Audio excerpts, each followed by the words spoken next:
bersumpahkan di atas Al-Quran bahwasannya ya saya bersumpah ayah saya sudah meninggal, dan di situ semua orang kes cerai dengan muka yang aduhai, yang dah bergaduh antara suami dan isteri. Saya sendiri yang minta wali hakim, rasa macam takut lah kan, baru first time berhadapan dengan hakim. Immigration tak tanya-tanya dah lagi dah, sebab kita menikah pun di masjid besar. Kita menikah di Masjid Negeri Shah Alam, masjid terbesar yang kita dapat cari. Tahu namanya? Masjid apa? Lupa. Masjid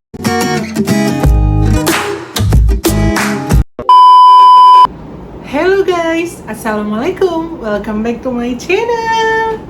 Apa kabar kamu semua guys? Semoga kamu semua dalam keadaan sehat dimanapun kamu berada ya. Oke, di bulan ini, bulan Agustus, bertepatan adalah bulan hari anniversary saya bersama suami saya. So hari ini saya nak buat vlog tentang sedikit cerita tentang proses perkahwinan saya bersama suami saya, yang mungkin nanti akan ditemankan dengan suami saya. Oke. Bagaimana proses pernikahan saya menikah di mana. Oke. Untuk kamu semua, tetap stay tune terus ya guys di vlog saya, di channel saya ini. Minta tolong jangan di skip, oke? Tetap stay tune guys. Hello guys, kembali lagi. Alhamdulillah hari ini nak cerita tentang proses nikahan saya bersama suami saya, dikawankan beliau. So kita akan tanya-tanya sedikit lah tentang proses pernikahan kita, sebab bulan Ogos ini adalah sempena hari anniversary kita. So saya nak tanya-tanya sedikit. Okay. So tadi saya dah bagi tahu ke kawan-kawan semua bahwasannya hari perkahwinan kita atau pernikahan kita itu jatuh pada 31 Ogos 2013. So kenapa kita pilih hari 31 Ogos sama dengan kemerdekaan Malaysia? Okey, waktu kita meminta kebenaran dari MAIS, kita dapat kebenarannya hari Isnin. So hari Isnin tu hujung minggu tu hari Sabtu ialah hari Merdeka. So bila kita tengok hari Merdeka, sesuai lah. Setiap tahun kita pun juga boleh dapat cuti, tak payah pergi kerja, bolehlah duduk rumah bersama. So kita uruskan majlis nikah ni dalam kurang lebih 5-6 hari daripada hari yang dapat kebenaran. So dia cukup menarik juga kerana kita sudah sediakan semua yang lain. Baju dia, baju saya, semua sudah disediakan.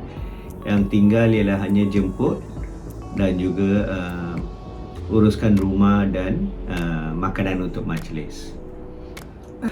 Okey, yang mungkin kawan-kawan belum tahu bahwasannya ayah kandung saya telah meninggal waktu saya usia 2 tahun, berumur 2 tahun. So sampai sekarang ini saya tak ada saudara mara daripada ayah saya. So macam mana proses itu semua? Apakah kita ambil wali hakim? Ya, sebenarnya proses untuk nikah seberang laut ni cukup mencabar. Okey, kita buat keputusan untuk buat nikah di Malaysia. Kalau kita buat di Indonesia dia cukup senang. Setahu saya kalau dibuat Indonesia semua boleh atur dalam 3 hari. Tetapi kalau dibuat Malaysia dia mengambil masa kerana kita kena apply dekat MAIS dan isi borangnya dan tunggu kelulusan. So bila nikah sebarang laut ni di MAIS dia punya permintaan cukup tinggi.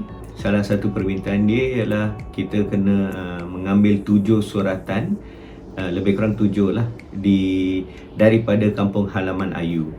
So Ayu yang terpaksa pergi kepada pejabat kantor daerah dia, pejabat kantor agama dan sebagainya untuk ambil suratan-suratan keperluannya. So daripada semua keperluan ni dia terpaksa datang kat sini dan hantar kepada embassy di Kuala Lumpur, embassy Indonesia. So daripada sana selepas disahkan dia terpaksa pergi di Wisma Putra untuk sahkan apa yang sudah disahkan oleh embassy kerana ini sebelah Malaysia yang kena sahkan, so ialah berlaku di Wisma Putra. So selepas ambil semua, kita kena hantar balik kepada MAIS. Sementara tu bila MAIS dah clear semua, dia suruh kita pergi untuk wali hakim kerana Ayu tak ada wali. So bila kita wali hakim pun mengambil lebih kurang 5 minggu untuk kes bicara tu keluar. Dan bila kes bicara tu keluar, saya tak boleh masuk, hanya dia yang boleh masuk. So dia masuk dengan arwah ayah tiri dia kerana waktu tu dia orang tanya, hakim tanya dia, Saksi. di manakah buktinya yang Ayah saya sudah meninggal. Ayah kandung saya sudah meninggal. ya, arwah ayah kandung dia meninggal. So di Indonesia dia orang tak praktikan sijil kematian.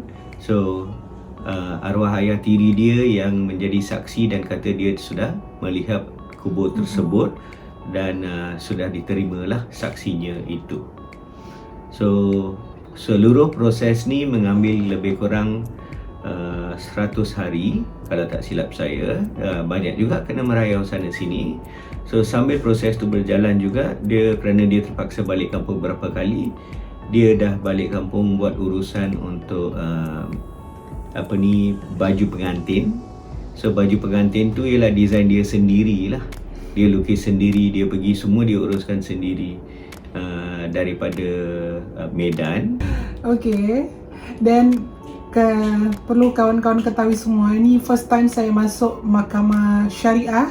Waktu nak ambil wali hakim tu sangatlah takut sebab bersumpahkan di atas Al-Quran bahwasannya ya, saya bersumpah ayah saya sudah meninggal.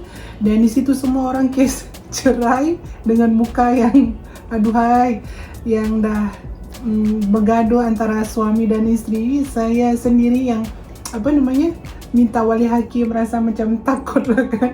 Baru first time berhadapan dengan hakim.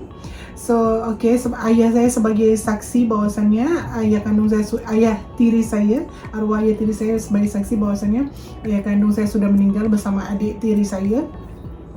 Dan masa itu alhamdulillah, sebab kita buatnya secara betul, alhamdulillah untuk pengambilan visa suami isteri pun macam immigration tak tanya-tanya dah lagi dah, sebab kita menikah pun di masjid besar. Kita menikah di Masjid Negeri Shah Alam, masjid terbesar yang kita dapat cari. Tahu namanya? Masjid apa? Lupa. Masjid Salahuddin Abdul Aziz Shah. Okey. So masjid ini kebetulan masjid ni dia berdepan dengan pejabat MAIS. Dan juga dia mempunyai satu bilik khas untuk orang yang nak nikah kat sebelah masjid tu. Artinya tidak termasuk dalam kawasan masjid besar lah. So ini membenarkan siapa-siapa wanita yang uzur ke apa pun, dia boleh attend tanpa bermasalah. Parking senang. Tempatnya ialah cukup dekat daripada rumah, dalam lebih kurang 15 minit sahaja. Dan juga tempat tu amat sesuai untuk ambil gambar-gambar yang cantik. So kita buat keputusan untuk ambil gambar banyak-banyak supaya kalau katakan ada keperluan daripada immigration tentang kesahihan nikah kita, semua kita sudah bersedia lah. Ya, betul. So adakah kita buat kenduri juga dekat Indonesia? Okey, waktu nikah ni kita hanya buat makan kecil kerana kita hanya menjemput saksi dengan keluarga dan beberapa orang yang rapat sahaja. Kalau tak silap saya, keseluruhan tamu kita tak sampai 30 orang.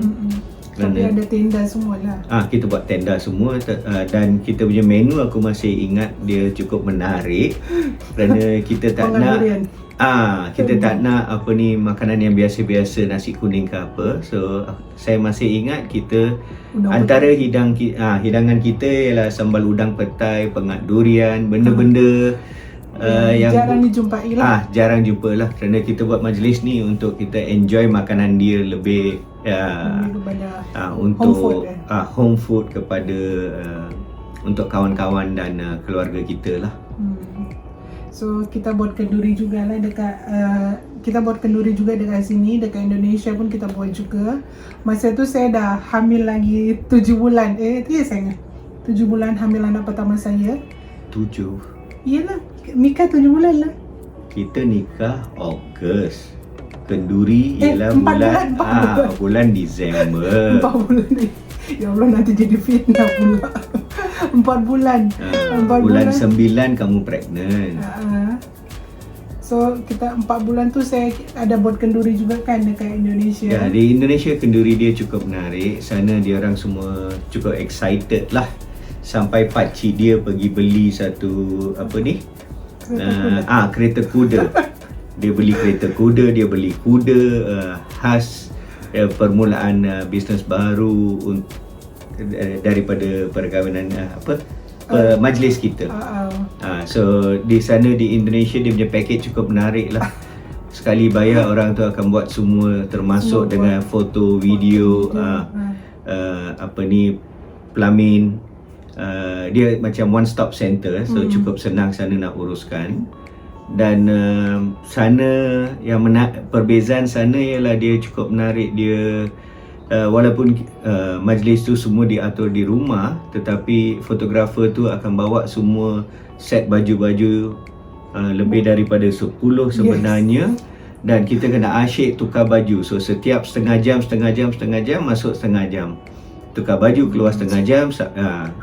So kamu tak berpeluang jumpa tetamu secara berterusan. Tetapi Ayu waktu tu dah 4 bulan pregnant. So kita berhenti pada set ke-6 kerana dia dah penat dah. Itu saja dia. So menarik kan saya. So suami saya pun naik kereta kuda. Dia kereta kuda tu kerana dia nak buat dia berbaloi. Saya masih ingat kereta tu, kuda tu lalu hampir separuh kampung diikuti dengan semua kereta-kereta dan orang di basikal, anak menjerit, semua lari-lari kat belakang. So menarik sebab suami saya ini kan macam dia muka dia lain. So di dekat kampung saya itu tak adalah keluarga pernikahan yang macam kita lain suku. So dia orang macam yang lepas tu kita pakai baju sari India. Selepas kamu pakai baju sari India, saya pakai baju sari India di acara. Saya tak pakai sari India. Saya baju India. Baju India. Selepas tu jadi trendsetter tau. Semua orang pakai adat India, walaupun dia orang tak India, dia orang pakai adat India. Ya, kerana semua orang nak fashion Shah Rukh Khan dengan music Hindi dimainkan dalam majlis. Termasuk ramai juga yang boleh karaoke dengan muzik Hindi. Kita pun terperanjat lah kan. So sebab masa itu pun di Indonesia banyak movie macam Hindustan apa-apa. So jadi sebab saya pakai itu just di kat kampung tu semua orang pun majlisnya ada baju sari India dipakai. Bukan tu saja, waktu kita pergi sana kita juga bawa banyak kain-kain sari. Kain-kain sari khas untuk dibuat macam baju Melayu, baju kurung.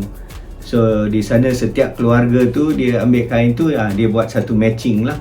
Set untuk baju untuk anak dia, bapak dia, ibu dia. So cukup menarik. Semua keluarga, pakcik-pakcik dia, makcik dia, semua sedondon pakai warna-warna yang paling terang yang kita boleh carilah.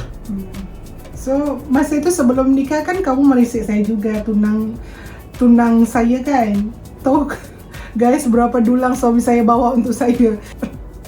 Berapa dulang kamu bawa sayang?